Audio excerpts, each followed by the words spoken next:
إن الحمد لله نحمده ونستعينه ونستغفره ونؤمن به ونتوكل عليه ونعوذ بالله من شرور أنفسنا ومن سيئات أعمالنا من يهده الله فلا مضل له ومن يضلله فلا هادي له ونشهد أن لا إله إلا الله وحده لا شريك له ونشهد أن سيدنا ومولانا محمدا عبده ورسوله أرسله الله إلى كافة الناس بشيرا ونذيرا وداعيا إلى الله بإذنه وسراجا منيرا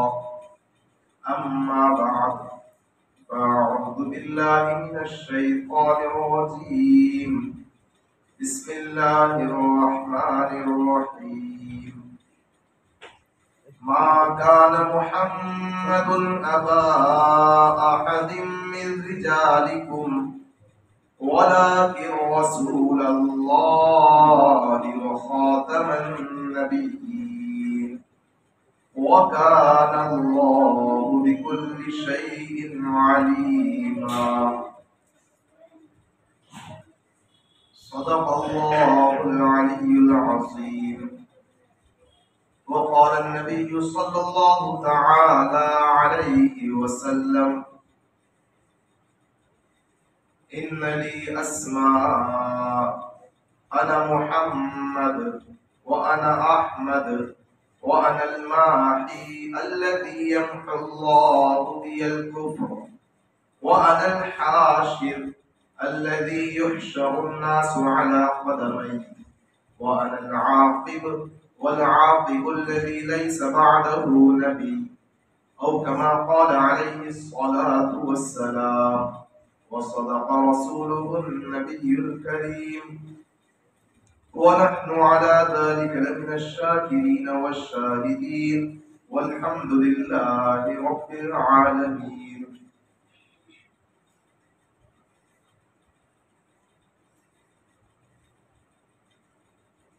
اللہ رب العزت کے فضل و کرم سے ہم تمام لوگ یہاں پر انتہائی مبارک نسبت پر مبارک جگہ میں جمع ہوئے ہیں. اللہ تعالیٰ ہمارے جمع ہونے کو بے انتہا قبول فرمائے.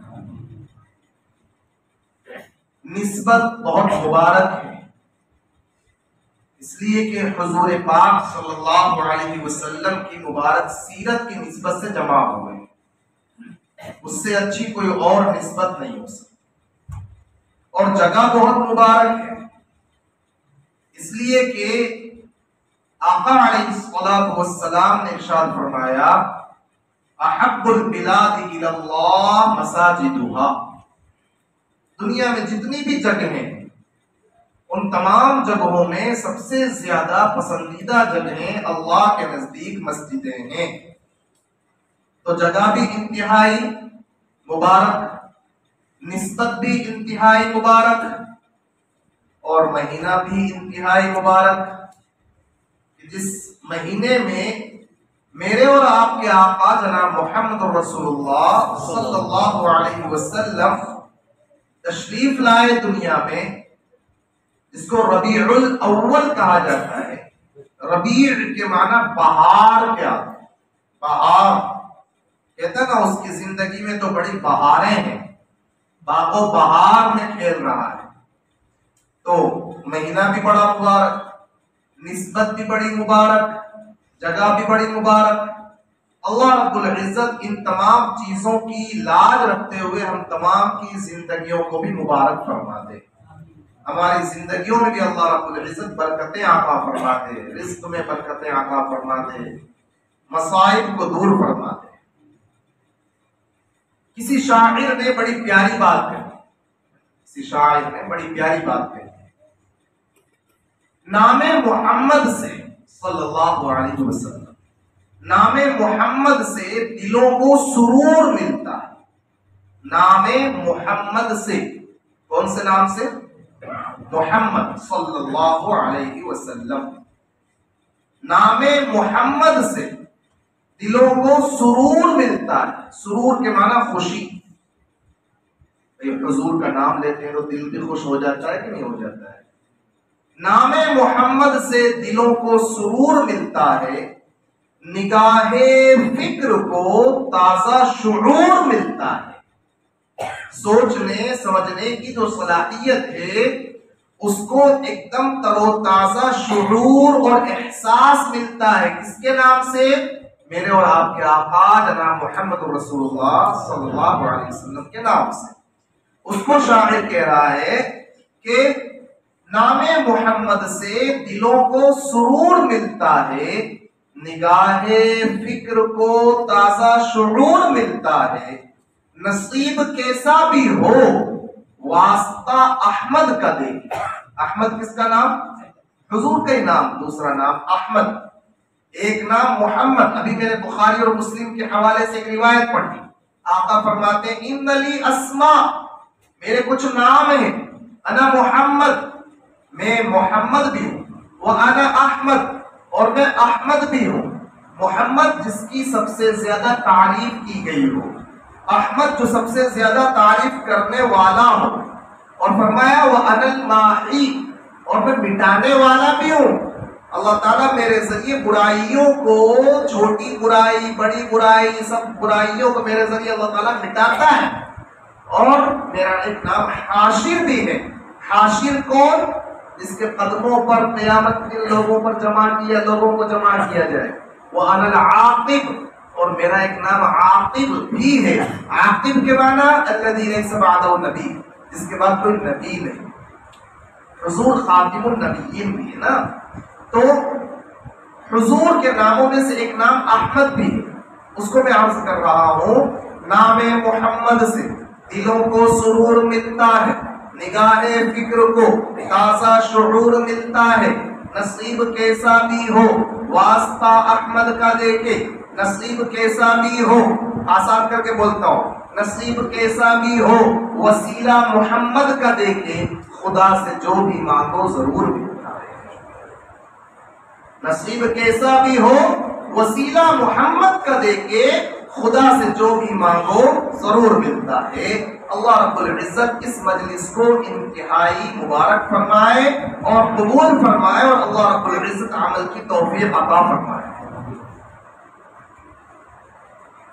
تو حضور پاک صلی اللہ علیہ وسلم کی مبارک سیرت کو سننے کے لیے ہم جمع ہوئے ہیں. اسی لیے جمع ہوئے. ایسا لگ رہا ہے جیسے تھک گئے ہوں، ابھی سے تھکے تھکائے ہوں، پکڑ پکڑ کر لا کر بٹھا دیے گئے ہوں. ایسا لگ رہا ہے جیسے انتہائی سست ماحول بنا رکھا ہے. بہت سستی کے ساتھ جیسے بیٹھے ہوئے ہوں. ایسا لگ رہا ہے کہ نیند کے بیڑے آ رہے ہوں. آپ سے زیادہ میں تھکا ہوا ہوں. جب آپ کو ایسا لگے نا کہ میری نیند آ رہی ہے تو بول دینا آپ سے زیادہ میں تھکا ہوا ہوں، ہے نا. آج کہیں، کل کہیں، پرسوں کہیں، ترسوں کہیں، ابھی تو یہی سلسلہ چل رہا ہے. تو آپ کو جب تھکاوٹ محسوس ہو آپ بول دینا کہ بس، تو وہیں پر سبحان اللہ بحمدہ پڑھا دیں گے انشاءاللہ.